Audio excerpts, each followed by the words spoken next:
नमस्कार दोस्तों, स्वागत है आप सभी का आपके अपने चैनल संजू चौरान एग्ज़ाम प्रो में। आज की इस वीडियो में हम भाई एक बहुत ही महत्वपूर्ण टॉपिक एचएससी के द्वारा भाई सीईटी मेन, इसके अलावा कंडक्टर हो गया और ड्राइवर हो गया, उनमें जो पूछा जाएगा हो सकता है भाई फायरमैन वाले में भी पूछा जाए। तो मोस्ट इम्पोर्टेंट टॉपिक है भाई हमारे एचएससी के एग्ज़ाम में। तो क्या है टॉपिक का नाम भाई? प्राथमिक सहायता, जिसे क्या कहते हैं? फर्स्ट एड भी कहते हैं भाई। तो चलिए शुरू करते हैं बिना टाइम वेस्ट किए आज का हमारा टॉपिक, जो कि क्या है भाई? प्राथमिक सहायता, बोले तो फर्स्ट एड।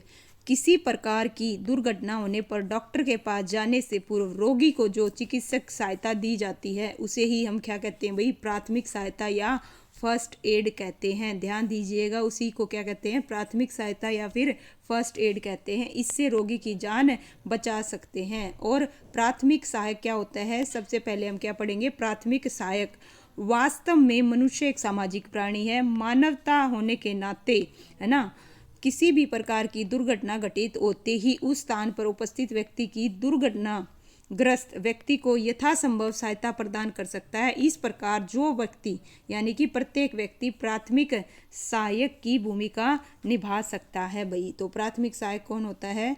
उम्मीद करती हूँ आपको समझ में आ गया होगा। अब हम पढ़ेंगे प्राथमिक उपचार। प्राथमिक उपचार का देखिए क्या अर्थ होता है ना। प्राथमिक उपचार का अर्थ है चोटिल या घायल व्यक्ति को घटनास्थल पर चिकित्सालय तक पहुंचाने में जो भी क्रिया की जाती है वह प्राथमिक उपचार के अंतर्गत आता है। घायल व्यक्ति को घटनास्थल पर तुरंत जो चिकित्सक उपचार दिया जाता है उसे ही क्या कहते हैं भाई? प्रथम उपचार कहते हैं। प्रथम उपचार एक क्या है भाई? आपातकालीन, यानी कि इमरजेंसी, है ना, में तुरंत अस्थायी उपचार होता है। पहली चीज़ तो ध्यान दीजिएगा, यहाँ से क्वेश्चन बनता है। क्या बनता है भाई? ठीक है, क्या बनता है? जो प्राथमिक उपचार है एक आपका क्या है भाई? आपातकालीन तुरंत अस्थायी उपचार है। कौन सा है? अस्थायी है, ना कि परमानेंट। ये ध्यान रखिएगा, स्थायी नहीं है, अस्थायी है। जो कि पीड़ित को दुर्घटना तथा बीमारी के अंतर्गत दिया जाता है। और ये आ गया भाई दूसरा महत्वपूर्ण है। क्या है? देखिए, इंग्लैंड में पहली बार, कहाँ पे भाई? इंग्लैंड में पहली बार सेंट जॉन एम्बुलेंस, यानी कि 1879 ईस्वी में सहायता की शब्दावली को प्रशासनिक प्राथमिक रूप से अपनाया गया था। कब अपनाया गया था भाई? 1879 में, इंग्लैंड में। कहाँ पे भाई? इंग्लैंड में। और जो प्राथमिक सहायता शब्द का प्रयोग है वो 1884 के पश्चात आरंभ होता है। कब होता है भाई? 1884 ईस्वी के पश्चात आरंभ होता है। तो ये बनते हैं भाई यहाँ से क्वेश्चन। तो चलिए भाई इसी प्रकार से नेक्स्ट अब पढ़ेंगे भाई जो प्राथमिक चिकित्सा है उसके क्या उद्देश्य हैं। उसके क्या उद्देश्य हैं भाई प्राथमिक चिकित्सा के?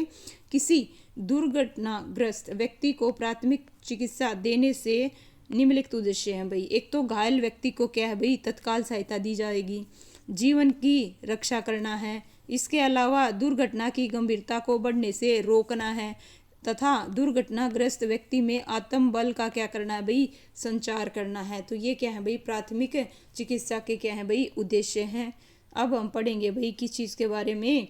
प्राथमिक चिकित्सक के देखिए क्या क्या गुण होते हैं। ठीक है, गुण पढ़ेंगे, कौन कौन से गुण होने चाहिए जो प्राथमिक चिकित्सक है। प्राथमिक चिकित्सक में सफलतापूर्वक चिकित्सा करने के लिए निम्नलिखित गुणों का होना अति आवश्यक है, जिससे वह अपने दायित्वों को भली भांति क्या कर सके भाई? निर्वाह कर सके। पहला है, प्राथमिक जो चिकित्सक होगा वह उसका स्वास्थ्य अच्छा व मजबूत हृदय वाला होना चाहिए। और प्राथमिक चिकित्सा को प्राथमिक चिकित्सा संबंधी उसको क्या होना चाहिए भाई? पूर्ण ज्ञान होना चाहिए। और प्राथमिक चिकित्सक को साधन संपन्न होना चाहिए। प्राथमिक चिकित्सक को सूझ वाला और सुदर्शी होना चाहिए। प्राथमिक चिकित्सक तुरंत निर्णय लेने वाला होना चाहिए। प्राथमिक चिकित्सक को विवेकशील होना चाहिए। कैसा होना चाहिए भाई? विवेकशील होना चाहिए। इसके अलावा वह क्या होना चाहिए? चतुर होना चाहिए और दक्ष होना चाहिए। और ध्येयवान और आशावान होना चाहिए। और आत्मविश्वास होना चाहिए। मेन सबसे ये लगा लीजिए, प्राथमिक चिकित्सक को भाई आत्मविश्वासी होना चाहिए। और प्राथमिक चिकित्सक को स्थानीय भाषा का क्या होना चाहिए भाई? ज्ञान भी होना चाहिए। तो ये हैं भाई किसके? प्राथमिक चिकित्सक के गुण। अब हम पढ़ेंगे भाई डिटेल से, बिल्कुल बहुत ही महत्वपूर्ण आ गया है ना, बारीकी से जहाँ से क्वेश्चन बनते हैं। सबसे पहले हम किस चीज़ को पढ़ेंगे? देखिए दुर्घटना। दुर्घटना क्या है? ओके, दुर्घटना है भाई अनियंत्रित व दुखद परिणाम वाली अनजान में हुई घटना को क्या कहते हैं भाई? दुर्घटना कहते हैं, है ना। तो औद्योगिक दुर्घटनाओं के कारण, तो भाई देखिए क्या क्या कारण होते हैं जो दुर्घटनाएं होती हैं। एक तो असावधानी, किस चीज़ की वजह से हो जाती है, असावधानी, या लैक ऑफ इंटरेस्ट, जल्दबाजी, या फिर अज्ञातवास, किस चीज़ की वजह से भाई, अज्ञातवास की वजह से, या फिर उत्साह, क्या है भाई देखिए पांचवा जो टॉपिक है क्या है भाई, उत्सुकता। और छठा है भाई, छठा कारण क्या है भाई, असुरक्षित हस्त औजार, अनसेफ हैंड टूल्स रखना, और इसके अलावा असुरक्षित पहनावा, और क्या रीज़न है भाई, असुरक्षित क्या होगा, अभिन्यास, या फिर नौमा जो कारण है भाई, काम करने का गलत तरीका, जिसके कारण भी क्या हो जाती है भाई, दुर्घटना होने की संभावना रहती है।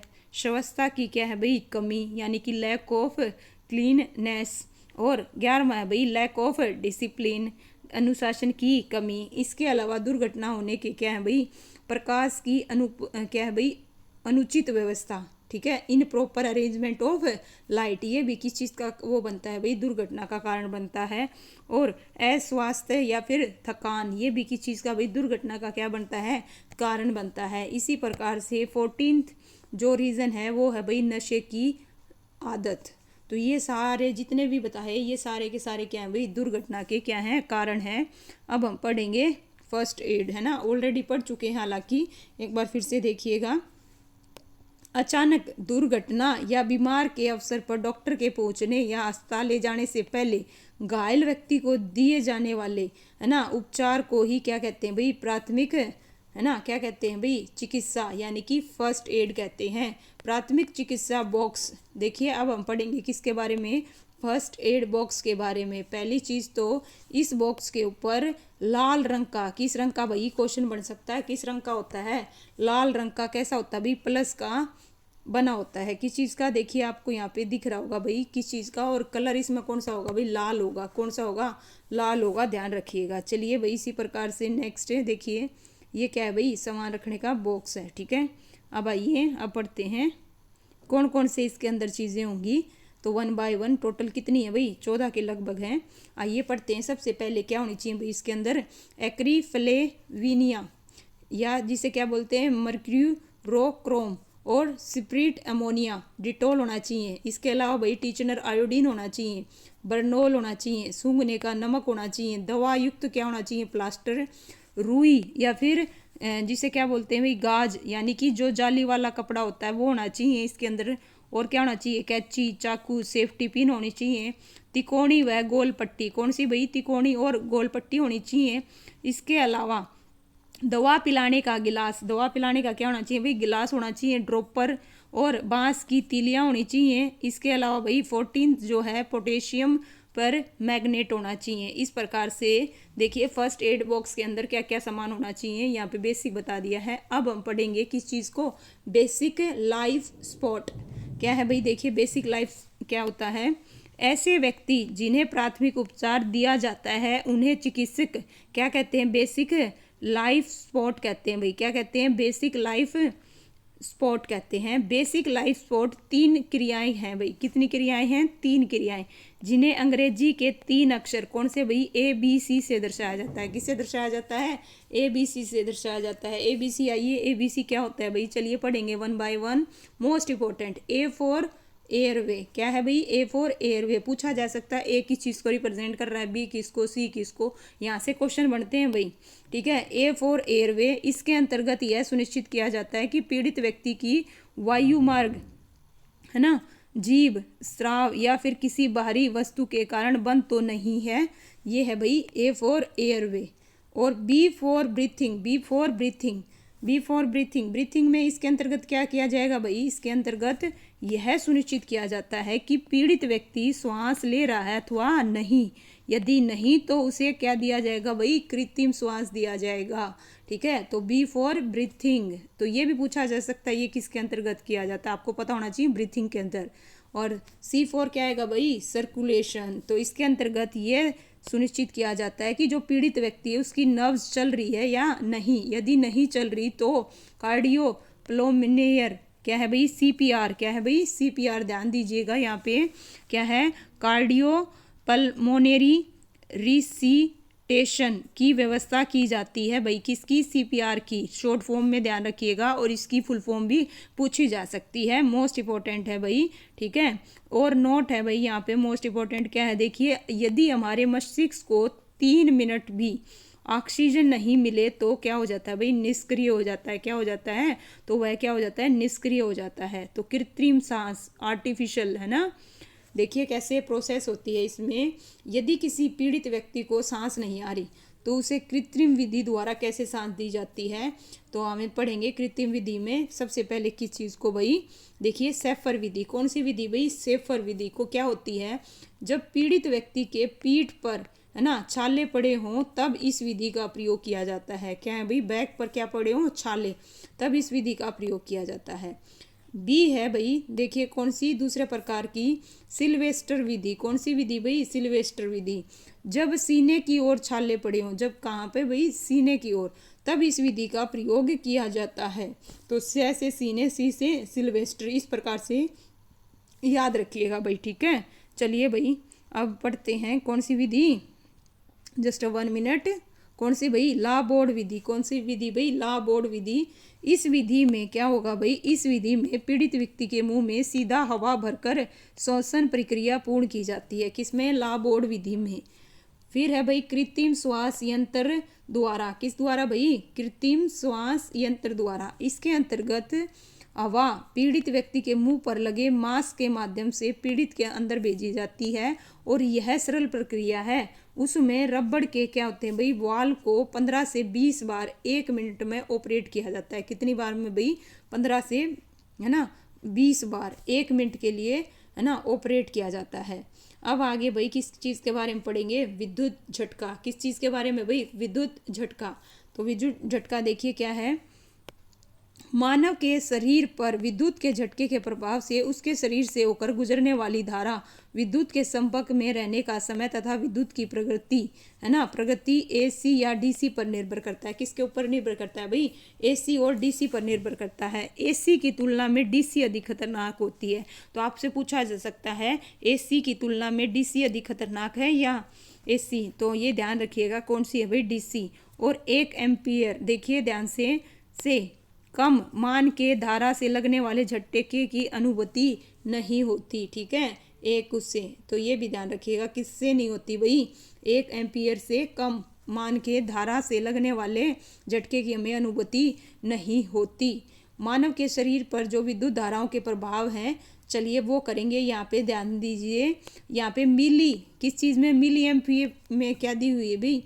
धारा दी हुई है। जो करंट है किस चीज़ में है? ये देखिएगा, एम ए बोले तो मिली एम्पियर, ओके। क्या होता है भाई? एम ए बोले तो मिली एम्पियर धारा, ओके।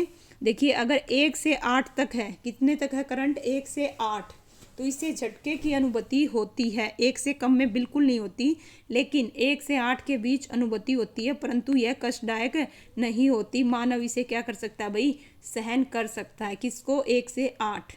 इसके अलावा 8 से 15 तक इसमें क्या होता है भाई? कष्टदायक क्या होता है? झटका लगता है, परंतु स्नायु संबंधी नसों का नियंत्रण कायम रहता है। इसीलिए इसका सहन करना मानव व्यक्तित्व पर क्या है भाई? निर्भर करता है। और 15 से 20 भाई, कितना भाई? 15 से 20, इसमें भी भाई क्या लगता है भाई? कष्टदायक क्या लगेगा? झटका लगता है।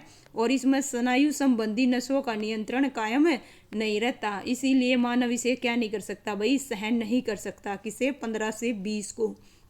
और 20 से 50 में भाई देखिए, इससे स्नायु संबंधी नसों के अत्यधिक संकुचन के कारण सांस लेना क्या होता है भाई? कठिन हो जाता है। और 50 से 100 एम, ठीक है, 50 से 100 मिली एम्पियर में क्या होगा भाई? इसमें श्वास रुकने के कारण दिल की धड़कन बंद हो जाती है और मृत्यु भी संभव है 50 से 100 में। किसमें भाई? 50 से 100 में। और 100 से अधिक अगर है तो भाई इससे शरीर जल जाता है। बिजली के झटके के दौरान स्नायु संबंधी नसें इतनी अधिक सिकुड़ जाती है कि दिल का धड़कना बंद हो जाता है। परिणाम स्वरूप मृत्यु क्या है भाई? निश्चित है। उसमें तो संभव है, लेकिन इसमें मृत्यु क्या है भाई? निश्चित है, कंफर्म है, ठीक है भाई। इस प्रकार से देखिए, जस्ट 1 मिनट और भी करते हैं भाई, है ना। तो चलिए भाई अब पढ़ेंगे किस चीज़ को? आग। आग, ठीक है, आग। आग क्या है? देखिए एक रासायनिक क्रिया है जो ज्वलनशील पदार्थ ऊष्मा ऑक्सीजन के संपर्क में उत्पन्न होता है। आग उत्पन्न होने के लिए आवश्यक कारक कौन कौन से हैं भाई? ईंधन है, ऊष्मा है, ऑक्सीजन है। तो ये आग होने के क्या है भाई, है ना, उत्पन्न होने के आवश्यक कारक क्या है? 3। देखिए, ईंधन है, ऊष्मा है और ऑक्सीजन। ठीक है, बिना ऑक्सीजन के तो, है ना, आग नहीं होगी। देखिएगा, आग के प्रकार और बुझाने के उपाय श्रेणी संबंधी तालिका नीचे है भाई। देखिएगा, अब 1 बाय 1 इनको समझेंगे। आग लगने के प्रकार यहाँ पे क्या है भाई? Type of fire. और आग बुझने के उपाय और आग की, है ना भाई, श्रेणी, क्लास ऑफ फायर, किस क्लास की, ये पूछे जाते हैं भाई क्वेश्चन। तो किसी भी प्रकार से आपका एक भी क्वेश्चन नहीं छूटेगा, जो बच्चा इसको बड़े ध्यान से देख लेगा। ठीक है, देखिए सबसे पहले कौन सी आग है भाई? कार्बोनियस फायर, लकड़ी, कागज, कपड़ा, जूट, लकड़ी के कोयले से लगने वाली आग। कौन सी? लकड़ी, कागज, कपड़ा, जूट एवं लकड़ी के कोयले से लगने वाली आग। इस प्रकार की आग को बुझाने के लिए भाई किस चीज़ का ध्यान दीजिएगा? लकड़ी जो आग, है ना, कागज, कपड़ा और जूट या फिर लकड़ी के कोयले से जो आग लगी है उसको बुझाने के लिए पानी, रेत या फिर मिट्टी का प्रयोग किया जाता है भाई। किसका? मिट्टी का। और यह जो आग है क्लास ए की के अंतर्गत आती है। किसके अंतर्गत आती है भाई? ए क्लास के अंतर्गत आ सकती है। तो ए क्लास के अंतर्गत आपको दे रखा होगा, ध्यान रखिएगा, आपको सभी क्लासों के बारे में पता होना चाहिए। अब आगे, है ना, कौन सी फायर भाई? तेलीय फायर। किसकी भाई? तेलीय, जैसा कि नाम से ही है, तेलीय। मिट्टी के तेल, डीजल या पेट्रोल आदि से लगने वाली आग क्या कहलाएगी? तेलीय आग कहलाएगी। इसे बुझाने के लिए भाई ध्यान दीजिएगा, फोम फायर, है ना, क्या है भाई? एक्सटिंग्विशर एम CO2, क्या है भाई? CO2 एक्सटिंग्विशर का प्रयोग किया जाता है। इसको बुझाने के लिए CO2 का क्या है भाई? यानी कि कार्बन डाइऑक्साइड का क्या है भाई? प्रयोग किया जाता है। किस चीज़ के लिए? ध्यान दीजिएगा, किस चीज़ के लिए? तेलीय फायर के लिए। और ये क्लास बी के अंतर्गत आता है। किस चीज़ के अंतर्गत आता है? बी के अंतर्गत। अब पढ़ेंगे भाई गैसीय फायर। कौन सी भाई? गैस, जिसके कारण गैस के अंतर्गत देखिए कौन कौन सी आएंगे भाई? प्रोपेन, ब्यूटेन, LPG आदि से लगने वाली आग गैसीय आग कहलाती है। इस प्रकार की आग को बुझाने के लिए CO2, है ना, हेलोन आदि रसायनों का प्रयोग किया जाता है और ये क्लास सी के अंतर्गत आएगी, है ना। तो इस प्रकार से कितनी क्लास होगी भाई? 3। अब पढ़ेंगे चौथी क्लास। कौन सी भाई? Class D. कौन सी है भाई? Class D. इलेक्ट्रॉनिक फायर, बिजली के तारों, उपकरणों एवं धात्विक पदार्थों आदि से लगी आग किसके अंतर्गत आएगी भाई? इलेक्ट्रिक फायर आएगी भाई। इस प्रकार की आग को बुझाने के लिए भाई CTS क्या है? देखिए भाई, CTS, है ना, फायर एक्सटिंग्विशर का प्रयोग किया जाता है। सूक्ष्म रेत का भी प्रयोग किया जाता है। ये कौन सी है भाई? क्लास डी की। किसकी है भाई? क्लास डी की आग है। तो इस प्रकार से कितनी क्लास कर ली भाई? 4 क्लास ऑलरेडी कर चुके हैं। अब है आग बुझाने का यंत्र। आग बुझाने के यंत्र करेंगे भाई। क्या करेंगे? आग बुझाने के यंत्र। तो देखिए यहाँ पे आपके सामने विद डायग्राम है भाई, है ना। रेत से भरी बाल्टी, रेत से भरी बाल्टी आपको दिख रही होगी भाई, है ना। बाल्टी को लाल रंग से पेंट किया जाता है। पूछा जा सकता है जो बाल्टी आग बुझाने की उसको किस रंग से पेंट किया जाता है? लाल रंग से। ध्यान रखिएगा, किस चीज़ से? लाल रंग से पेंट किया जा सकता है। इसका उपयोग विद्युत से लगी आग को बुझाने में किया जाता है भाई। किस चीज़ से? विद्युत से। ओके, रेत से भरी बाल्टी का। दूसरी है भाई, अब आइएगा, आपको सारे यहाँ पे दिखाए जाएंगे।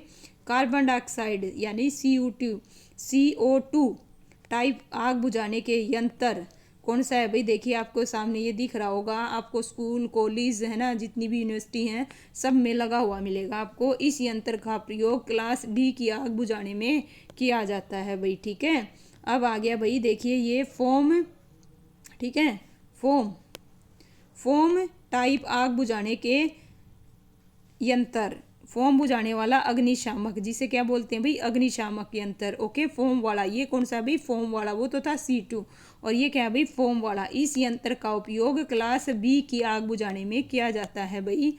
और जल युक्त आग बुझाने के लिए भाई देखिए, जल युक्त आग बुझाने के लिए जल से भरा अग्निशामक यंत्र का प्रयोग करेंगे, है ना। जल युक्त आग बुझाने का यंत्र, इस यंत्र का उपयोग क्लास ए की आग बुझाने के लिए किया जाता है। अब क्लास ए की कौन सी है? अभी ऊपर हम पढ़ के आए थे।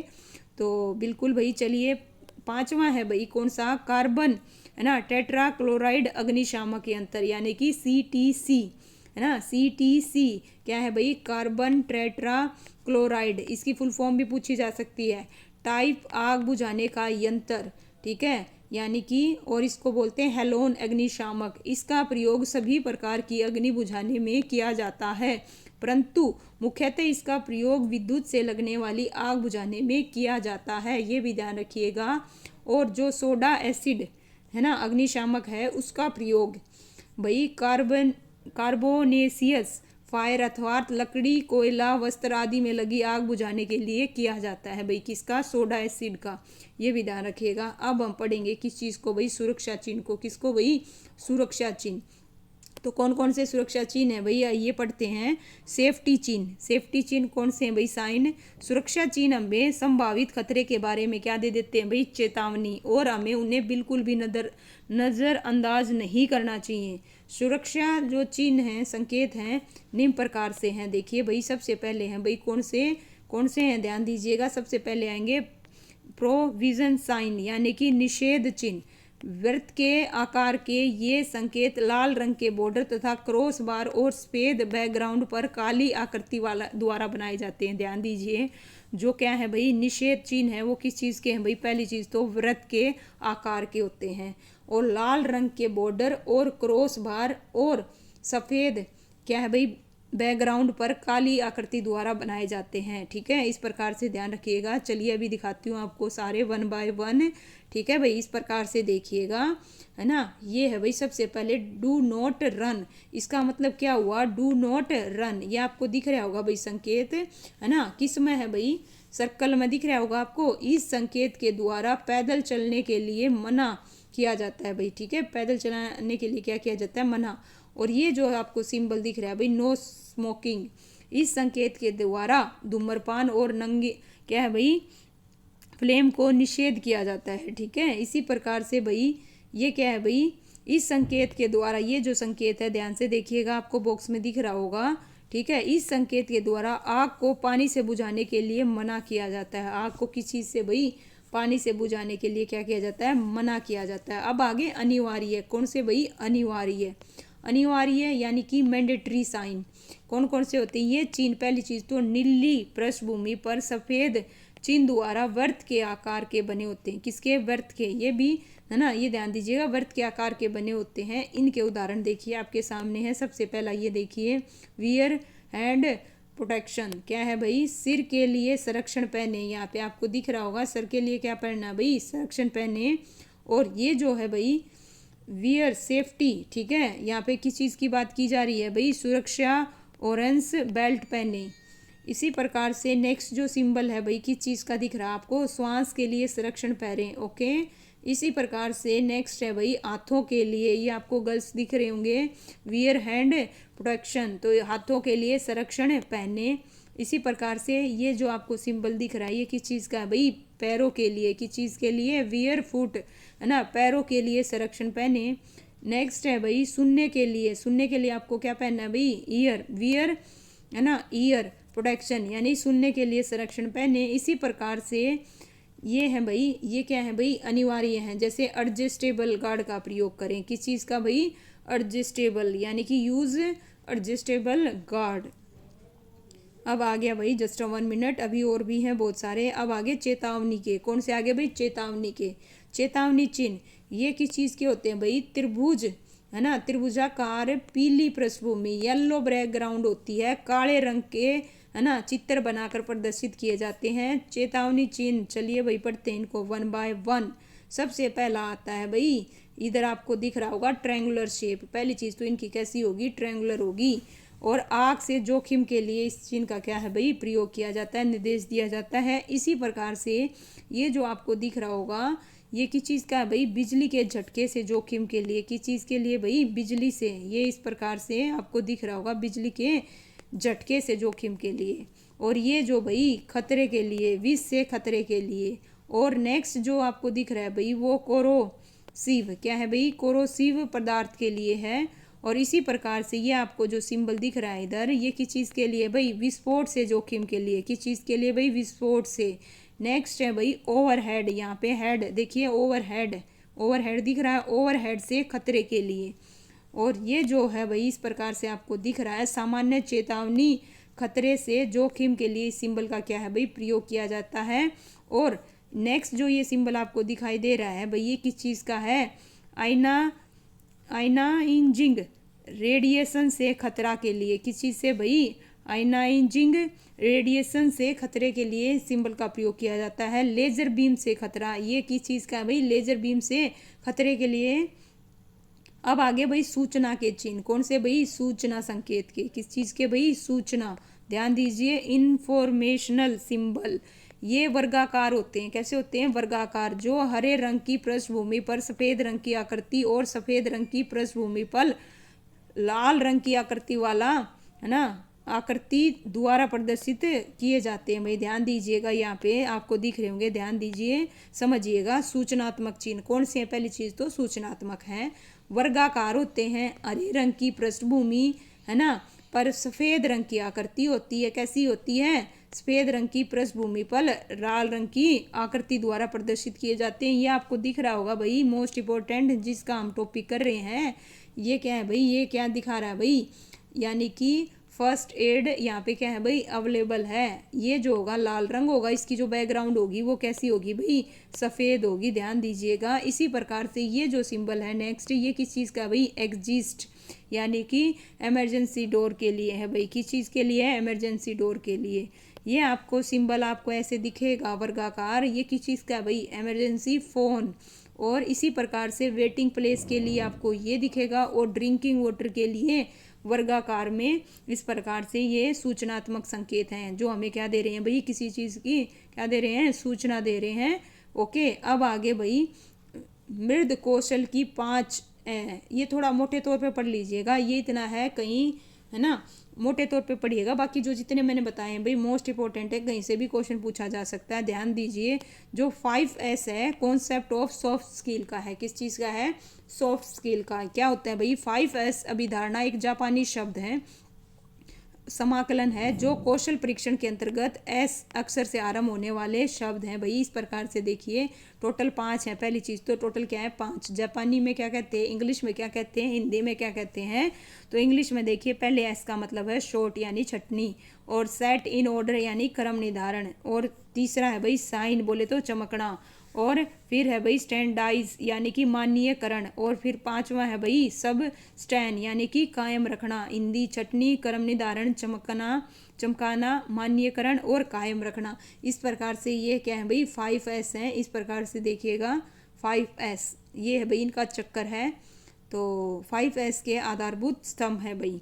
और कैटेगरी ऑफ PPE5 क्या है भाई, कैटेगरी दे रखी है 5 किस चीज़ की, PPE5 की भाई, सॉरी देखिएगा यहाँ पे कैटेगरी OPPES की, PPE1 ठीक है, किस चीज़ का है भाई, देखिए किस चीज़ को, हेलमेट को, किस चीज़ के लिए है, हेलमेट के लिए पूछा जा सकता है इस प्रकार से।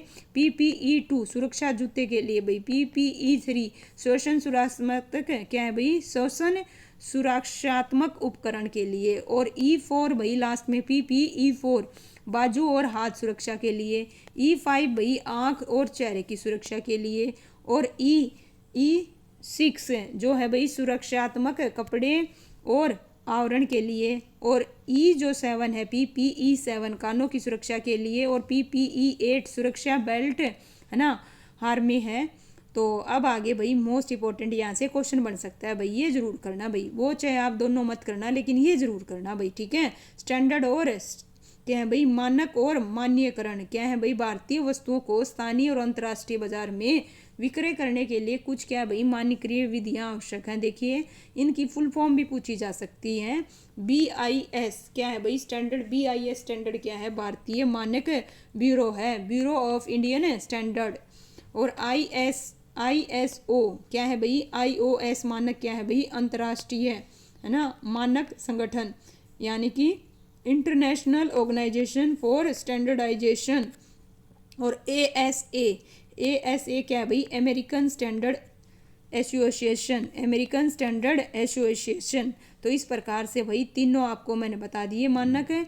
चलिए भाई अब क्या करेंगे भाई, है ना। मोस्ट इम्पोर्टेंट आ गया भाई। चलिए करते हैं प्राथमिक चिकित्सा और सावधानियां। तो देखिए हमें कौन कौन सी सावधानियां बरतनी चाहिए। प्राथमिक चिकित्सा और सावधानियां मुख्य रूप से देखिएगा निम्न सावधानी रखनी चाहिए। कौन कौन सी सावधानी रखनी चाहिए, है ना। एक तो नाड़ी की गति का हमें क्या करना चाहिए भाई, परीक्षण करना चाहिए। क्या करना चाहिए, परीक्षण करना चाहिए भाई।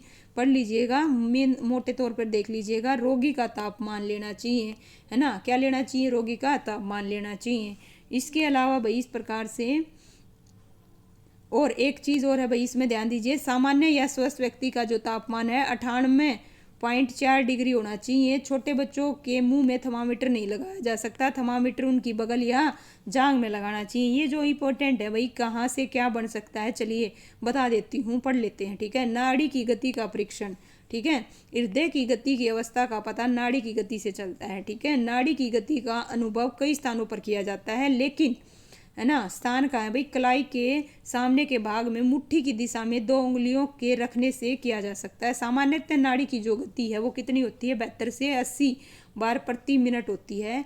नाड़ी की निश्चित गति जानने के लिए 15 मिनट बाद नाड़ी को गिनना चाहिए। प्रत्येक एक ही गणना आए तो नाड़ी स्थिर और निश्चित है, अन्यथा अस्थिर और क्या है भाई, अनिश्चित है। रोगी का तापमान ये तो मैंने बता ही दिया आपको। ठीक है, लीजिए नेक्स्ट है भाई, इसके अलावा क्या करनी चाहिए और क्या क्या। श्वास प्रक्रिया का निरीक्षण लेना चाहिए। क्या लेना चाहिए, श्वास की जो गति है 1 मिनट में 15 से क्या होती है भाई, 20 तक होती है। ठीक है, और मल मूत्र क्या है भाई, मल मूत्र विसर्जन कराना। ठीक है, इस प्रकार से नेक्स्ट है भाई, रोगी को क्या है भाई, स्नान कराना। रोगी को गर्म पानी से स्नान कराना चाहिए। यदि रोगी पूर्ण स्नान की स्थिति में नहीं हो तो उसके शरीर को तौलिया गिला करके पोंछना चाहिए। ओके, और स्नान कराते समय कमरे की खिड़कियां क्या होनी चाहिए, बंद होनी चाहिए। नेक्स्ट है भाई, दांत, जीभ और मुंह की सफाई। निरंतर रोगी के दांत और मुंह की सफाई की जानी चाहिए, है ना। कॉमन सेंस के भाई, रोगी को दवा देना, रोगी को क्या है भाई, सावधानी पूर्वक दवा देनी चाहिए। और है थोड़ी सी असावधानी भी भयंकर परिणाम निकल सकते हैं। तो इसीलिए जो भी डॉक्टर के निर्देश अनुसार है, समय, मात्रा, प्रयोग, विधि के अनुसार उसको क्या देनी चाहिए भाई, दवाई देनी चाहिए। तो इस प्रकार से अब हमने ये क्या कर ली भाई, सावधानियां कर ली। अब हम क्या पढ़ेंगे भाई, ठीक है, ये हम ऑलरेडी करके आ चुके हैं, क्या है भाई, है ना, लेकिन ये नहीं किया होगा आपने। चलिए बता देती हूँ दोबारा से। देखिए डॉक्टर ABC क्या है भाई, डॉक्टर ABC। डॉक्टर ABC क्या है, यह कार्य प्रयोजना। देखना, यह कार्य प्रयोजना प्राथमिक उपचार के लिए इस बात का आकलन करने के लिए काफ़ी महत्व रखती है। क्या पीड़ित रोगी की हालत है, उसके जीवन को खतरा हो सकता है, आपको उसको तत्काल क्या है भाई, प्राथमिक उपचार की जरूरत है या नहीं। यह कार्य योजना अंग्रेजी में डॉक्टर क्या कहलाती है, डॉक्टर ABC कहलाती है। डॉक्टर ABC की मैंने आपको ऑलरेडी फुल फॉर्म बता दी थी, है ना। D बोले तो चेक ऑफ डेंजर, हमें खतरे की क्या करनी है भाई, जांच करनी है ना। और R बोले तो रिस्पॉन्स, चेक फॉर रिस्पॉन्स, हमें प्रति की क्या करनी है भाई, जांच करनी है। और A बोले तो एयरवे, क्या है भाई, एयरवे, ऑलरेडी पढ़ के आ चुके हैं। और B बोले तो ब्रीथिंग। और C बोले तो क्या होगा भाई, है ना, सर्कुलेशन। तो इस प्रकार से ध्यान रखिएगा। चलिए भाई नेक्स्ट करते हैं किस चीज़ को, किट में आपको बताया था, किट में ऊपर किस चीज़ का सिंबल होगा, प्लस का। रुई चिपकाने वाली टेप, है ना, क्रैप बैंडेज, कीटाणु रहित मरहम पट्टी होगी, तिकोणीय बैंडेज होगी, थर्मामीटर, कैंची, दस्ताने, है ना, साबुन होगा, पीड़ानाशक दवाई होगी यानी कि पेन किलर। ओके, और एंटासिड, और ओ क्या है भाई, ORS पैकेट होगा। इसके अलावा चलिए भाई ये पढ़ चुके हैं। अब आगे भाई मोस्ट इंपॉर्टेंट चीज़ देखिए क्या है ना। रेड क्रॉस नाम सुना होगा आपने, रेड क्रॉस सुना है, जिसे अंतर्राष्ट्रीय लाल सूची आंदोलन एक अंतर्राष्ट्रीय संगठन है जिसका मिशन मानवीय जिंदगी और संकेत को क्या है भाई, बचाना है। इसकी स्थापना कब हुई थी, आइए पढ़ते हैं। 1863 में एंड्री ड्यूनेट ने जेनेवा में की थी। इसका मुख्यालय कहाँ पे है भाई, स्विट्जरलैंड में। और स्विट्जरलैंड में भी कहाँ, जेनेवा में। और इसे 3 बार भाई ध्यान दीजिए, 3 बार, कब, 1917, 1944, 1963। कब भाई, 1917, 1944, 1963। क्वेश्चन यहाँ से बनता है। 1917, 1944, 1963 में नोबेल शांति पुरस्कार मिला है। इसका जो उद्देश्य है युद्ध तथा विपदा के समय कठिनाई से क्या है भाई, राहत दिलाना है। और प्रत्येक 8 मई को मनाया जाता है, जो कि रेड क्रॉस के संस्थापक हेनरी क्या है भाई, ड्यूनेट का क्या है भाई, जन्मदिन है। कब, 8 मई को, है ना, रेड क्रॉस ये भी ध्यान रखिएगा। जहाँ तक रेड क्रॉस संस्था के उद्देश्य और उसके कार्य की बात की जाए तो इस संस्था का उद्देश्य है ना, मुख्य उद्देश्य युद्ध के दौरान घायल सैनिकों की मदद करना और क्या करना है भाई, चिकित्सा करना है। तो ये हो गया भाई भारतीय रेड क्रॉस सोसाइटी रोहतास। ठीक है, अब इसके बारे में पढ़ेंगे। इंडियन रेड क्रॉस एक स्वैच्छिक क्या है भाई, मानवतावादी संगठन है जो पूरे देश में 700 से अधिक शाखाओं का क्या है भाई, नेटवर्क है। आपदाओं और आपदा काल के समय राहत प्रदान करता है, कमजोर लोगों और समुदाय के स्वास्थ्य और देखभाल को बढ़ावा देता है। और मोस्ट इम्पोर्टेंट चीज़ है यहाँ पे, यह दुनिया के सबसे बड़े है ना स्वतंत्र मानवतावादी संगठन और अंतर्राष्ट्रीय रेड क्रॉस और रेड है ना क्रिश्चियन मूवमेंट का अग्रणीय सदस्य है। भारतीय रेड क्रॉस का मिशन मानवीय गतिविधियों के सभी रूपों को हर समय प्रेरित प्रोत्साहित करना शुरू करना है ताकि मानव पीड़ा को कम किया जा सके, यहाँ तक कि रोका जा सके। इस प्रकार शांति के लिए अधिक अनुकूल वातावरण पैदा करने में योगदान दिया जा सके। भाई अब आ गया भाई क्वेश्चन, यहाँ से बढ़ेंगे।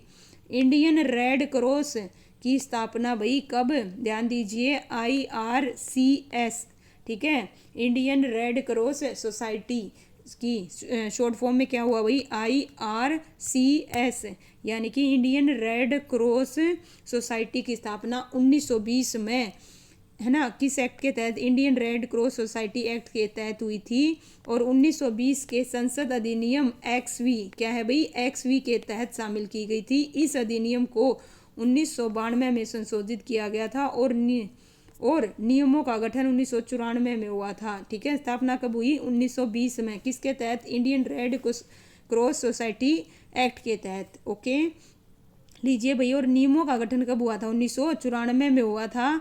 अब आ गया भाई किस चीज़ का भाई, जलन आ गई, क्या आ गई, जलन आ गई। तो सारा एक ही वीडियो में भाई पूरी की पूरी थ्योरी कंप्लीट कर देंगे। इसके बाद भाई इससे कुछ नहीं बचेगा। जिस बच्चे ने ये वीडियो देख ली मान के चलना उसके मोस्टली क्या मतलब पूरा कवर हो जाएगा। देखिए जलन, जलन क्या है भाई, सूक्ष्म ऊष्मा के संपर्क में आने के कारण त्वचा को जो क्षति पूछती है उसे क्या कहते हैं, जलन कहते हैं।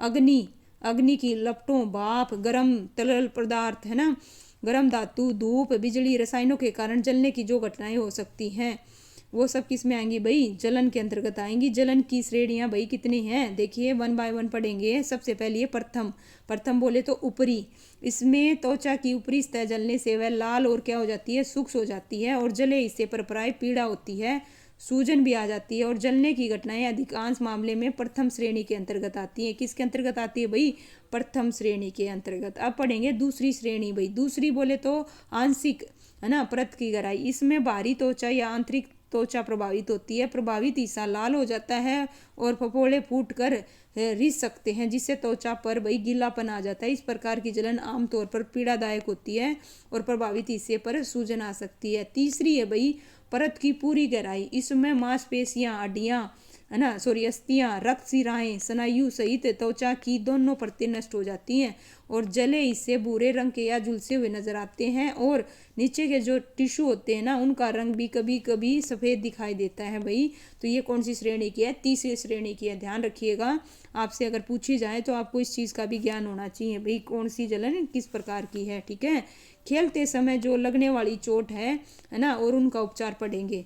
प्रत्येक जोड़ पर 2 या 2 से अधिक हड्डियां बंधक सूत्रों द्वारा परस्पर बंधी रहती हैं। यदा कदा ऊपर नीचे स्थान पर पैर रखने गिरने से है ना बंधक सूत्र क्या है भाई, बंधक सूत्र अधिक खींच जाते हैं या दूर हो जाते हैं। इसी को क्या कहते हैं भाई, मोच आना कहते हैं।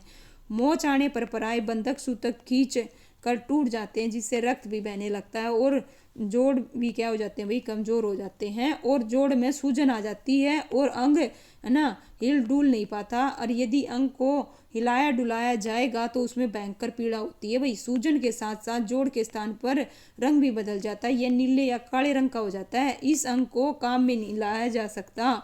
अब इसका उपचार क्या करना चाहिए भाई, जोड़ के स्थान पर कसकर पट्टी बांध दें, उस अंग को अवश्य आराम दें और रोगी के उस अंग का हिलना डुलना बिल्कुल बंद कर दें। इसके अलावा भाई देखिए और क्या करना चाहिए, और पट्टी को क्या करना चाहिए भाई, पट्टी को बर्फ़ या ठंडे पानी से गीला कर दें। किस चीज़ से भाई, ठंडे या बर्फ़ से। ठीक है, कभी कभी गर्म पानी से सेक दें। मोच आए हुए अंग पर है ना किसके तेल की भाई है ना, गर्म करके धीरे धीरे मालिश करने से आराम मिलता है। और आयोडेक्स की मालिश करना भी क्या रहेगा भाई, उत्तम रहेगा। इसी प्रकार से खेलते समय खिलाड़ी को जब चोट लगती है तब त्वचा और उसके नीचे के तंतु फट जाते हैं या कट जाते हैं, उसे ही क्या कहते हैं भाई, घाव। देखिए घाव, घाव कितने प्रकार का होता है, अब हम क्या पढ़ेंगे, घाव को पढ़ेंगे। घाव कितने प्रकार का होता है, एक होता है भाई कटा हुआ घाव। ये घाव बहुत गहरे होते हैं, चोट लगने पर धमनियां या नाड़ियां भी कट जाती हैं, कांच घुसने या चाकू या ब्लेड से घाव हो जाते हैं भाई कटा हुआ घाव। कुचला हुआ घाव क्या होता है भाई, कई बार हाथ या जोड़ की उंगलियों के कुचल जाने से घाव हो जाते हैं, जिससे नील भी पड़ जाती है और पीड़ा होती है। फटा हुआ घाव, जब घाव कटे या कुचले हुए घाव से अधिक खतरनाक होता है, तो घाव के निचले फटे से या क्या है भाई, टेढ़े मेढ़े, इसमें से रक्त अधिक नहीं बहता, किंतु इसमें विषैले होने का भाई भयंकर क्या है भाई, भय रहता है। और घाव भर जाने पर शरीर पर स्थाई और भद्दे क्या है भाई, निशान भी पड़ जाते हैं। कौन से घाव से, फटे हुए घाव से, ध्यान रखिएगा। इस प्रकार से घाव के प्रकार पढ़ लिए। उपचार कैसे करना चाहिए भाई घाव का, देखिए उपचार, सर्वप्रथम घाव को रुई से पूर्णतः साफ करना चाहिए, धूल या मिट्टी से, है ना, क्या है भाई, विषाक्त होने की संभावना रहती है, सेप्टिक, है ना भाई। इसके पश्चात घाव को डिटोल या कार्बोनिक एसिड लगाकर पट्टी से बांध देना चाहिए। घाव में यदि कोई वस्तु घुस गई है तो सावधानी पूर्वक निकाल देनी चाहिए। यदि घाव कम गहरा हो तो थोड़ा सा रक्त बह जा देना चाहिए ताकि कीटाणु बाहर निकल जाएं। घाव में पानी नहीं जाने देना चाहिए, मोस्ट इंपॉर्टेंट। और गहरे घाव पर ये है भाई, यहाँ से क्वेश्चन बनेगा, गहरे घाव पर, है ना, सल्फोनोमाइड पाउडर अच्छी तरह से बुरक देना चाहिए भाई, ठीक है। अब आगे भैया, अब क्या आया, जस्ट 1 मिनट, रक्तस्राव। क्या आ गया भाई, रक्तस्राव।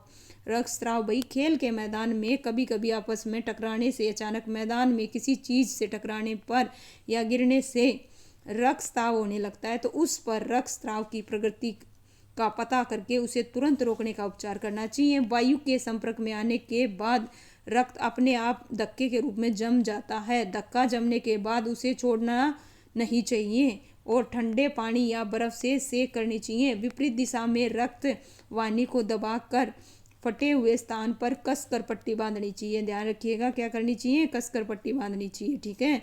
लीजिए भाई, इस प्रकार से अगर धमनियों में रक्तस्राव, क्या है भाई, धमनी के रक्तस्राव, धमनी के कट जाने पर रक्त अत्यंत चमकीले लाल रंग का निकलता है, ओके।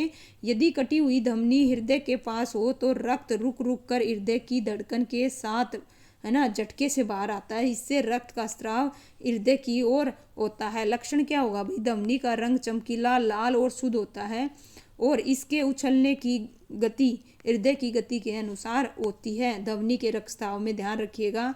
तो उस केस में क्या करना चाहिए भाई हमें, उपचार देखिए, घायल व्यक्ति को लिटा देना चाहिए, क्योंकि बैठे रहने की बजाय लिटा देने पर रक्त कम बहता है और रक्त बहने पर अंग को ऊपर उठा देना चाहिए। घाव पर मजबूती से कपड़ा बांध देना चाहिए। यदि कपड़े से कोई असर नहीं हो रहा तो घाव से दिल की ओर आने वाले निकटतम स्थान पर दबाव डालना चाहिए। दबाव बिंदु पर, है ना, टूर्नाकेट बांध देना चाहिए भाई। और रक्त या घाव रोकने के लिए टीचनर आयोडीन या फिर, ध्यान दीजिए किस चीज़ का भाई, टीचनर आयोडीन या फेरिक क्लोराइड का घोल लगाना चाहिए। घाव या घाव के आसपास त्वचा पर एंटीसेप्टिक घोल क्या है भाई, छिड़क देना चाहिए। टेट बैग का इंजेक्शन लगवाना चाहिए, टेट बैग का, ठीक है भाई। और यदि कोई भी जातीय पदार्थ, है ना, में घुसा हुआ हो तो सर्वप्रथम उसे सबसे पहले निकालना चाहिए भाई। ये है भाई सावधानियाँ। इसके अलावा वो तो थी धमनियाँ, ठीक है। हमारे बॉडी में कितने प्रकार की भाई, 2 सिरा, एक तो सिरा है, एक धमनी है। क्या है भाई, एक धमनी है और एक सिरा है। तो सिरा के बारे में पढ़ेंगे, धमनी के बारे में ऑलरेडी पढ़ लिए। सिरा से बहने वाला रक्त नीले हुए गहरे लाल रंग का होता है, ठीक है। उसमें तो चमकीला लाल होता है, इसमें नीलापन लिए हुए गहरे लाल रंग का होता है। इसका बहाव हृदय की ओर धीरे धीरे होता है। यह एक बंधी हुई धार में बहता है।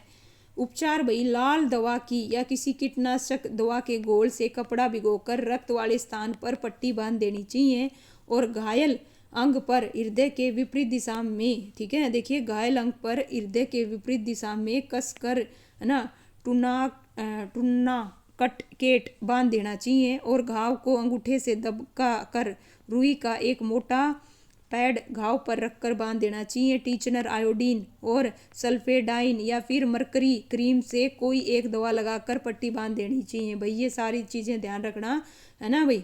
लीजिए भाई, इस प्रकार से अब आ गया कोशिकीय रक्तस्राव। कौन सा भाई? कोशिकीय। आइए, अत्यंत साधारण सामान्य रक्तस्राव है। रक्त अत्यंत मंद गति से बहता है। इसमें शुद्ध और अशुद्ध दोनों प्रकार का रक्त बहता है और रक्त का सामान्यतः क्या होगा भाई? लाल होगा। ओके, सिराओं में ध्यान रखना नीले लिया होगा। कैसा होगा? नीलापन होगा सिराओं में। धमनियों में बिल्कुल चमकदार लाल होगा और इसका सामान्य लहर होगा लाल। ओके, उपचार क्या करना चाहिए? घाव में भी जातीय तत्व हो तो उसे निकाल लें और घाव को साफ कर दें। जहाँ रक्त बह रहा है उस स्थान को कसकर दबा लीजिए और स्वच्छ पट्टी को पानी में भिगोकर कसकर बांध देने से रक्त बहना बंद हो जाए। नाक से रक्त, अगर नाक से है ना रक्त बहे, जिसे हम क्या कहते हैं भाई अपने देसी भाषा में नक्सरी, क्या कहते हैं भाई? नक्सरी। तो उस केस में क्या करना चाहिए भाई? कभी कभी खेल के मैदान पर अत्यधिक गर्मी के कारण खिलाड़ियों के है ना आपस में टकराने से नाक के अंदर की पतली या मुलायम झिल्ली से रक्तस्राव हो जाता है, जिसे नक्सरी कहते हैं भाई। ठीक है, नक्सरी मतलब भाई नाक से खून बहने लगेगा। उस केस में क्या करना चाहिए भाई? उपचार, बालक को पीछे की ओर है ना क्या करना चाहिए भाई? मोस्ट इंपॉर्टेंट है, बालक को पीछे की ओर सिर झुकाकर कुर्सी पर खुली खिड़की के सामने वायु की ओर है ना बिठा देना चाहिए और हाथ से सिर ऊपर उठा लेना चाहिए। नाक, चेहरे, गर्दन के पीछे शीतल जल में कपड़ा भिगोकर रखना चाहिए। गर्दन या छाती पर कपड़े को ढीला कर देना चाहिए। पैरों को गर्म पानी में डुबोकर रखना चाहिए। रोगी को जोर से नाक साफ नहीं करनी चाहिए और उसे मुंह में श्वास लेने देना चाहिए। बर्फ के पानी में फिटकरी का घोल नाक से साफ करनी चाहिए भाई। बर्फ के पानी में फिटकरी का घोल से नाक साफ करनी चाहिए और डॉक्टर की सलाह का तुरंत प्रबंध करना चाहिए। रक्तस्राव का कोई रुई या कागज पट्टी बंद कर क्या है भाई देनी चाहिए। रक्तस्राव को, जहाँ रक्तस्राव है ना उसको रुई या काज पट्टी भर कर बंद कर देना चाहिए। रोगी को कोई भी गर्म पेय नहीं देना चाहिए भाई, गर्म चीज़ नहीं, जिसके कारण है ना और ज़्यादा हो जाए। नेक्स्ट है भाई 10th मोस्ट इंपॉर्टेंट पॉइंट है हाइड्रोजन पेरोक्साइड या पीली पट्टी को डेली को पानी में भिगोकर रोगी को सुखा देनी चाहिए। किस चीज़ को सुखा देनी चाहिए भाई? यहाँ पे मोस्ट इंपॉर्टेंट है भाई किस चीज़ को? हाइड्रोजन पेरोक्साइड या पीली मिट्टी की ढेली को पानी में भिगोकर रोगी को सुखा देनी चाहिए। तो लीजिए भाई, इस प्रकार से अब आगे नस खिंच जाने पर हमें क्या करना चाहिए? क्या करने पर भाई? नस अगर खिंच जाती हैं तब क्या करना चाहिए? खेल के मैदान में क्या भाई? खेल के मैदान में भाग दौड़ करने या उछल कूद करने से नसें खिंच जाती हैं और इस समय क्या है भाई? आयोडेक्स की मालिश करनी चाहिए और ऐसी कसरत करनी चाहिए जिससे खिंची हुई नस ठीक हो जाए। हड्डी उतर जाना या हड्डी के जोड़ क्या है भाई? उखड़ जाना। ठीक है, अगर ये होता है भाई हड्डी उतर जाना या हड्डी के जोड़ उखड़ जाना, हड्डी के जोड़ पर से हट जाने को जोड़ उतरना कहते हैं। यानी हड्डी टूटी नहीं है बल्कि जोड़ से उतर गई। खेल के मैदान में जब हड्डी उतर जाए तो रोगी को आराम से लेटा देना चाहिए। पीड़ित अंग में कोई गति नहीं देना चाहिए और अंग विशेष पर बर्फ की थैली या बर्फ के पानी से भीगा कपड़ा देना चाहिए। शीघ्र डॉक्टर को दिखाना चाहिए। कोहनी का जोड़ उतरने पर हाथ को सीलिंग में है ना लटका कर डॉक्टर के पास ले जाना चाहिए भाई। ठीक है, ये ध्यान रखिएगा। लक्षण, इसके लक्षण भाई जोड़ के पास क्या होगा? बहुत ज़्यादा दर्द होगा और शरीर के उस भाग से काम करने की शक्ति न होगी और वह अंग हिलता डुलता न होगा और जोड़ के आसपास सूजन आ जाएगी, है ना। उपाय क्या करना चाहिए भाई? उस स्थान को सेकना आवश्यक है। पैड या फिर कपची लगाकर हल्के से भाई बांध देना चाहिए उसको यहाँ पे। ठीक है भाई, इस प्रकार से लीजिए। फ्रैक्चर किस चीज़ को पढ़ेंगे भाई? फ्रैक्चर अगर आ जाता है तब, है ना, क्या लक्षण है उसके? शरीर की स्थिरता हड्डियों पर निर्भर करती है। जब किसी गहरे आघात के कारण प्राय हड्डी टूट जाती है तो उस दशा को फ्रैक्चर या फिर अस्थि भंग कहते हैं। ध्यान रखिएगा, फ्रैक्चर को ही क्या कहते हैं? अस्थि भंग कहते हैं। और उस भाग में सूजन आ जाती है, पीड़ा होती है, व्यक्ति को प्रभावित अंग के हिलने डुलने में कठिनाई होती है। लक्षण क्या होंगे भाई? हड्डी टूटने पर आसपास सूजन आएगी। अस्थि भंग के स्थान पर दर्द होता है, मतलब जहाँ फ्रैक्चर आया वहाँ क्या होगा? दर्द होगा। और टूटे हुए स्थान से हड्डियों के कटकट की क्या होती है? आवाज़ आती है। जिस अंग में चोट लगी होती है उसे हिलाने डुलाने की शक्ति नहीं रहती और टूटे हुए भाग को उठाने में भी क्या होती है? कठिनाई। और यदि अस्थिर भयंकर रूप से टूटी है तो घायल व्यक्ति को संपूर्ण शरीर की अशक्तता की शिकायत करता है और बेहोशी भी आ जाती है भाई। ठीक है। अगर हड्डियों की भाई क्या है, देखिए अब क्या है, हड्डियों की स्प्लिट विधि क्या है भाई, हड्डियों की स्प्लिट विधि।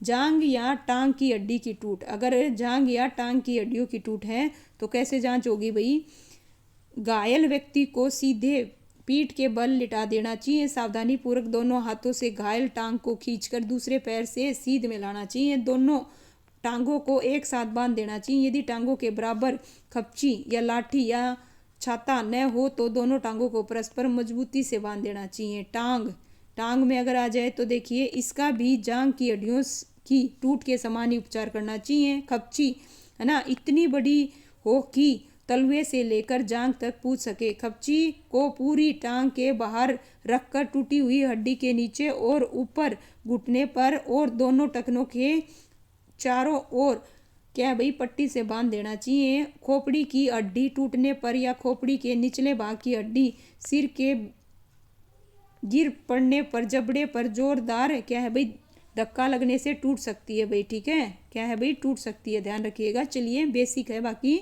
है ना, ऐसा कुछ नहीं है कि आप उपचार क्या करोगे भाई इसका। देखिए उपचार, घायल व्यक्ति को कुर्सी पर सावधानी पूर्वक बिठा देना चाहिए जिससे उसका सिर ऊपर रहे, है ना। साफ कपड़े के टुकड़ों की तहें बनाकर और ठंडे पानी में भिगोकर घायल व्यक्ति के सिर पर रखना चाहिए। इसके अतिरिक्त प्राथमिक चिकित्सा करने वाले डॉक्टर की सलाह के बिना कुछ भी कार्य नहीं करना चाहिए, नहीं तो मस्तिष्क चोट आने का क्या भाई, है ना, भय रहता है, तो डॉक्टर को बुलाना चाहिए।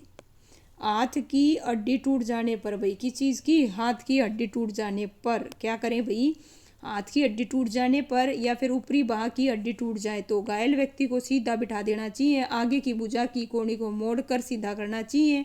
अंगूठा ऊपर की ओर और आगे की भुजाओं को स्लीप या झोली में लटका देना चाहिए। वह बगल से कोहनी के जोड़ तक फैलाएं। इसके उपरांत खपचियों को सावधानी पूर्वक बांध देना चाहिए।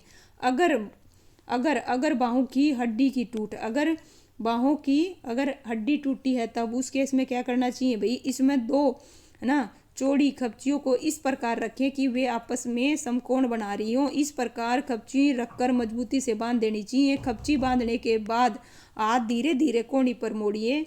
मोड़ने के बाद अंगूठा ऊपर की ओर, हथेली सीने से नीचे की ओर होनी चाहिए। अगर बाहू को खपची के साथ 3-4 जगह बांधकर स्लिंग पर लटका देना चाहिए भाई। ठीक है, इस प्रकार से लीजिए भाई। अब आ गया भाई, क्या आ गया, हथेली। देखिए आप पढ़ेंगे हथेली व उंगलियों की चोट। हथेली या उंगलियों की चोट, पूरी हथेली की लंबाई एक चौड़ी खपची लेकर उस पर रुई रखें और उस, है ना, ऊपर से हथेली को सावधानी पूर्वक सीधा रख दीजिए। एक कोहनी पट्टी इस प्रकार लो उसका बीच का भाग उंगलियों पर रहे। फिर दोनों सिराओं को खपची के नीचे की ओर घुमाकर ऊपर लाओ, एक दूसरे से बांध दो। जानवर के काटने पर भाई, देखिए जानवर के काटने पर हमें कैसे करना चाहिए भाई, अगर कुत्ता, बंदर, जंगली जानवर के काटने पर रेबीज होने का खतरा रहता है, पूछा जा सकता है क्वेश्चन, है ना। कुत्ता, बंदर या जंगली जानवर के काटने से किस चीज़ का खतरा रहता है, रेबीज होने का, और ये बहुत ही खतरनाक बीमारी है जिससे मृत्यु होना निश्चित है। साथ ही कुत्ते या किसी जानवर के काटने पर हमें कैसे वो करनी चाहिए भाई, प्राथमिक चिकित्सा। लीजिए, अगर सांप के काटने पर, अगर सांप ने काट लिया, सर्प के काटने के स्थान पर थोड़ा ऊपर की ओर रुमाल, टाइट या फिर जूते के फीते या किसी अन्य उपयुक्त वस्तु से कसकर बांध देना चाहिए। सर्प काटने के स्थान पर, यानी कि सांप के काटने पर, है ना, के स्थान के आसपास तेज चाकू या ब्लेड से काट देना चाहिए। रोगी को नींद नहीं आने देना चाहिए और रोगी को गर्म दूध, चाय, कॉफ़ी पीने देना चाहिए। रोगी को लिटाकर काटे हुए शेष भाग को नीचे रखें। श्वास रुकने पर उसे कृत्रिम श्वास दें। रोगी के पास ज़्यादा भीड़ न हो, उसे शुद्ध हवा मिलती रहे। घाव को, है ना, पोटेशियम परगनेट के घोल से धो दें भाई। तो लीजिए अब आगे, अगर पागल कुत्ता काट ले भाई, क्या काट ले, पागल, वो तो थे सांप काट ले, ठीक है। पागल कुत्ता अगर काट लेता है तो रोगी को पराए पानी से डर लगता है। रोगी चिंतित और एकांतवासी हो जाता है और रोगी के गले में दर्द रहता है। भोजन निगलने में क्या होती है भाई, कठिनाई होती है। मोस्ट इंपॉर्टेंट है, ध्यान दीजिएगा। उपचार क्या करना चाहिए भाई, घाव को साबुन या पानी या स्पिरिट से धो लेना चाहिए। चाय, कहवा, कॉफ़ी गुनगुने पानी में पिलाकर दें। काटे हुए स्थान के निकट या हृदय के मध्यम भाग को कसकर बांध दे ताकि रुधिर रोगाणु सहित बाहर निकल जाए भाई। अगर हो जाए फूड पॉइजनिंग, क्या हो जाए भाई, फूड पॉइजनिंग हो जाती है, तो उस केस में हमें क्या करना चाहिए। कभी कभी ऐसा होता है कि भोजन करने से कुछ समय उपरांत व्यक्ति है ना बीमार हो जाता है, उन्हें उल्टी, दस्त, पेट दर्द होने लगता है, रोगी घबराहट महसूस करता है। उस समय घबराना नहीं चाहिए। यदि रोगी को उल्टी करता है तो उसे बंद करने के लिए दवाई नहीं लेनी चाहिए। रोगी को अधिक पानी पिलाना चाहिए। पानी में अमृत धारा की 2 बूंद मिलाकर पिलानी चाहिए और बच्चे को ORS का घोल पिलाना चाहिए और तुरंत डॉक्टर को भाई क्या करना चाहिए भाई, दिखाना चाहिए। तो अगर जलना या क्या आ जाए भाई, झुलसना, जलना या फिर झुलसना, झुलसना में देखिए कैसे क्या होगा भाई। पराय क्या होता है, हम कभी कभी स्टोव या चाय बनाते समय, कपड़ों पर प्रेस करते समय या प्रयोगशाला में प्रयोग करते समय हाथ, पैर या अन्य शरीर के अंगों को जला लेते हैं। आग, बिजली, अमल या क्या है भाई, गर्म धातु से जलने या उबलते पानी या दूध या गर्म तेल, घी आदि से त्वचा क्या है भाई, झुलस जाती है। लक्षण क्या होंगे, जलन या झुलसने से त्वचा लाल रंग की हो जाती है परंतु नष्ट नहीं होती। शरीर पर क्या हो जाते हैं भाई, फोफले है ना, फफोले पड़ जाते हैं। उपचार क्या करना चाहिए भाई, यदि जले अंग पर कपड़ा चिपक गया हो तो सब प्रथम कपड़े को सावधानी पूर्वक अलग करना चाहिए। शरीर पर जो फोल्ले या छाले पड़े हैं उन्हें तुरंत फोड़ना नहीं चाहिए भाई, क्या करते हैं, फोड़ लेते हैं, फिर ज़्यादा दर्द होगा। घावों पर पानी नहीं डालना चाहिए और जले अंग पर नारियल का तेल लगाना क्या होगा भाई, है ना, लाभदायक रहता है। निशान भी नहीं रहते जले के, तो तेल लगाना चाहिए नारियल का। घाव पर बोरोसिल या फिर बर्नोल या साधारण, ये है भाई क्वेश्चन यहाँ से बनता है, ठीक है। घाव पर बोरोलिन, बर्नोल या साधारण बोरिक मलहम या एंटीसेप्टिक क्रीम लगानी चाहिए।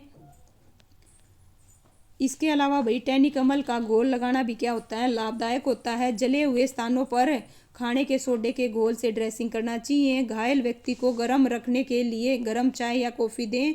1 भाग अलसी के तेल में 1 भाग चूने का पानी मिलाकर स्वच्छ कपड़े या रुई द्वारा जले हुए भाग पर है ना लगाना लाभदायक होता है। क्या है भाई, 1 भाग अलसी के तेल है ना और 1 भाग चूने का पानी मिलाकर, ठीक है, ओके। जले हुए व्यक्ति को शीघ्रता डॉक्टर को दिखाना चाहिए। घाव होने पर जले हुए अंग पर ठंडा पानी डालें जब तक कि जलन कम न हो जाए। खिड़की दरवाजे खोलकर स्वच्छ हवा आने दें ताकि धुएं से दम ना घुटे। आग यदि कपड़े में लगी हो तो मरीज को तुरंत कंबल या दरी इत्यादि से ढककर आग बुझने का क्या है भाई, प्रयास, उत्तम प्रयास करना होगा। ओके, इस प्रकार से लीजिए भाई। अब आ गया जल में, अगर कोई जल में डूब जाए तो कैसे क्या करना चाहिए भाई, उपाय। जल में डूबना क्या है भाई, जल में अगर डूब जाए तो, ठीक है, जल में डूबना, नदी, कुएं, तालाब में प्राय है ना बालक डूब जाया करते हैं। आजकल विद्यालयों में तैरने के लिए भाई तरणनाल, ठीक है, क्या है भाई, स्विमिंग पूल, ठीक है, जिससे असावधानी कारण वे डूब सकते हैं। यदि तैरते समय कोई व्यक्ति तालाब या नदी में डूब जाए तो उसे पानी से तुरंत बाहर निकालने का प्रयत्न करना चाहिए। क्या उपाय करने चाहिए भाई, ये है इंपॉर्टेंट। डूबते हुए व्यक्ति को बचाने के लिए डूबे हुए व्यक्ति के बाल या कपड़े पकड़कर खींचकर किनारे पर लाएं और पानी से बाहर निकालते ही रोगी के नाक, गले है ना, मुंह आदि से कीचड़ मिट्टी साफ कर दी जाए और डूबे हुए व्यक्ति के वस्त्रों को उतार देना चाहिए। फिर उसे उल्टे लेटाएं और इस प्रकार उसके पेट से थोड़ा पानी निकल जाए। अनेक बार डूबे हुए व्यक्ति से अर्ध मूर्छित या मूर्छित हो जाता है, ठीक है। इस दशा में रोगी को कृत्रिम श्वास दिया जाना आवश्यक है ताकि रोगी की जो है श्वास प्रक्रिया भाई पुनः क्या हो जाए, सुचारू रूप से हो जाए। तो लीजिए भाई, अब हमें ये विधि हम ऑलरेडी पढ़ चुके हैं। सेफर विधि मैं आपको बता चुकी हूँ सेफर विधि में, ठीक है, और मुख से मुख विधि भी, और इसके अलावा कौन सी भाई, सिल्वेस्टर विधि, क्या है भाई, सिल्वेस्टर विधि, ऑलरेडी ये हम पढ़ चुके हैं। तो इस प्रकार से भाई हमारा टॉपिक क्या हो गया भाई, कंप्लीट हुआ टोटल, ठीक है। लीजिए एक बार फिर से रिपीट कर देती हूँ। लास्ट कृत्रिम श्वास विधियाँ एक बार फिर से रिवाइज कर लेते हैं लास्ट बार, है ना। सेफर विधि में डूबे हुए व्यक्ति को पेट के बल लेटाकर उसके दोनों हाथ है ना सिर की सीध में फैला दें। उसके पश्चात एक तरफ घुटनों के बल बैठवाना चाहिए और पीठ पर हथेलियों से दबाव, धीरे धीरे दबाव डाल लें ताकि फेफड़ों में हवा जाए। इस क्रिया को तब तक करते रहें जब तक रोगी को श्वास आना शुरू न हो जाए। मुख से मुख विधि, यह विधि अधिक उत्तम और प्रभावी है। इस विधि में रोगी के मुंह में स्वस्थ व्यक्ति द्वारा श्वास छोड़ा जाता है और ब्लैडर में हवा भरकर मुंह में वायु भेजी जाती है और स्वस्थ व्यक्ति अपने मुंह को रोगी के मुंह के पास जाकर श्वास छोड़ता है। वायु रोगी के मुंह में होती हुई उसके फेफड़ों में पहुंच जाती है। इसके बाद वायु को स्वस्थ व्यक्ति द्वारा अपने सांस के बाहर खींचा जाता है। यह प्रक्रिया तब तक दोहराएं जब तक रोगी सामान्य रूप से क्या भाई श्वास लेने न लग जाए। अब तीसरी जो विधि पड़ी थी कौन सी, सिल्वेस्टर विधि, है ना। यह कृत्रिम श्वास की क्रिया कराई जाती है। इस विधि में रोगी को सीधा चित लेटाया जाता है। उसके कंधों को नीचे तकिया रखकर दूसरे व्यक्ति द्वारा उसकी जीभ बाहर की ओर खींचकर रखें और घुटनों के बल रोगी के पीछे जा बैठो, है ना, पीछे बैठ जाओ और कोहनी के नीचे और उसके हाथ पकड़कर अपनी तरफ खींचो। उन्हें दाएं बाएं आगे पीछे ले जाओ। पसलियों के बगल हाथों कोहनियों को दबाओ। यह कर्म तब तक करते रहो जब तक रोगी स्वाभाविक रूप से श्वास लेना शुरू न कर दे भाई। तो लीजिए भाई, इस प्रकार से हमने फर्स्ट एड का कोई भी टॉपिक नहीं छोड़ा, पूरा का पूरा क्या कर दिया भाई, निचोड़ कर दिया है। चाहे वो किसी भी चीज़ में आए, किसी भी एग्ज़ाम में आए, तो यहाँ पे पूरा उसका एक ही वीडियो में आपको क्या मिलेगा भाई, निचोड़ मिलेगा। इसके PYQ है वो मैं आपको लाइव सेशन में करवाऊंगी, तो वो वीडियो भी भाई ज़रूर देखिएगा। तो उम्मीद करती हूँ आपको फर्स्ट एड की ये वीडियो बड़ी पसंद आई होगी। वीडियो को लाइक करना, चैनल को सब्सक्राइब करना, और थैंक यू सो मच।